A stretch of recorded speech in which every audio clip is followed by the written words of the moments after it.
വ്യാജ പ്രചാരവേലകൾ ഇങ്ങനെ തുരുതുര വന്നുകൊണ്ടിരിക്കുകയാണ്. രാഷ്ട്രീയമായി പരിപൂർണമായും UDF-ഉം BJP-യും പരാജയപ്പെട്ട് കഴിഞ്ഞു, തോറ്റു കഴിഞ്ഞു. ഇപ്പോൾ രാജീവ് ചന്ദ്രശേഖർ എന്നെ പറഞ്ഞില്ലേ ക്രോസ് വോട്ടിംഗ് നടക്കുമെന്ന്. അപ്പോൾ അദ്ദേഹം പരാജയം മുൻകൂർ ജാമ്യം കൊടുത്തിരിക്കുകയാണ്, പരാജയപ്പെട്ട് കഴിഞ്ഞു. അപ്പോൾ വ്യാജ പ്രചാരവേലകൾ ഇപ്പോൾ ഇന്നലെയൊക്കെ കേട്ടതെന്ന് വെച്ചാൽ CPM നേതാക്കൾ ഈ മണ്ഡലം ഉപേക്ഷിച്ചു.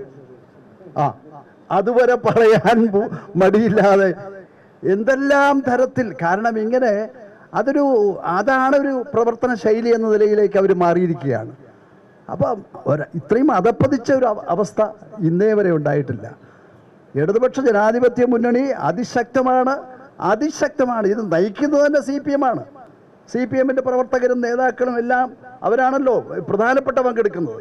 ബാക്കി എല്ലാവരെയും യോജിപ്പിച്ചുകൊണ്ട് 5 MLA-മാർ തന്നെ 5 പേരും മേയറും എല്ലാം ഈ ജനപ്രതിനിധികളാകെ പഞ്ചായത്തുകളും ഇവിടെ സൂചിപ്പിച്ചതുപോലെ എല്ലാം നയിച്ചുകൊണ്ടിരിക്കുന്ന ഒരു തെരഞ്ഞെടുപ്പിനെ അവഹേളിക്കുന്ന രൂപത്തിൽ, അത് ജനങ്ങളെ അവഹേളിക്കുന്ന രൂപത്തിലാണെന്നാണ് ഇവിടെ സൂചിപ്പിച്ചത്. ഇതിനെയൊക്കെ ജനങ്ങൾ മറുപടി നൽകുന്നത് കൂടിയായിരിക്കും ഈ തെരഞ്ഞെടുപ്പ്. 2005-ൽ പന്നിയൻ രവീന്ദ്രൻ ഇവിടെ മത്സരിക്കുമ്പോൾ അദ്ദേഹത്തിൻ്റെ തെരഞ്ഞെടുപ്പിൻ്റെ ചുമതലക്കാരനായിരുന്നു ഞാൻ. അതുകൂടെ ഓർമ്മിപ്പിക്കാം. അന്നൊരു പത്രസമ്മേളനം നടത്തി, പോളിംഗിൻ്റെ തലേദിവസം. അപ്പോൾ ഒരു സുഹൃത്ത് ചോദിച്ചു, പന്നിയൻ രവീന്ദ്രൻ ജയിക്കുമെന്ന് നിങ്ങൾ പറയുന്നുണ്ടല്ലോ, എത്ര വോട്ടിന് ജയിക്കും എന്ന്. ഒരു തവണയല്ല, വീണ്ടും ആവർത്തിച്ചു. അപ്പം ഞങ്ങളുടെ കയ്യിൽ കണക്കുണ്ടല്ലോ, ഞാൻ നേരത്തെ പറഞ്ഞ കണക്ക് ഇപ്പോഴും ഞങ്ങളുടെ കയ്യിലുണ്ട്. അപ്പോൾ ആ കണക്ക് വെച്ചുകൊണ്ട് ഞാൻ പറഞ്ഞു, പന്നിയൻ രവീന്ദ്രൻ ജയിക്കുക നല്ല ഭൂരിപക്ഷത്തിലാണ്, 75,000 വോട്ടിൻ്റെ ഭൂരിപക്ഷത്തിൽ ജയിക്കുമെന്ന് തെരഞ്ഞെടുപ്പിന് 2 ദിവസം മുമ്പ് പരസ്യമായി പറഞ്ഞു. അപ്പോൾ റിസൾട്ട് വന്നു.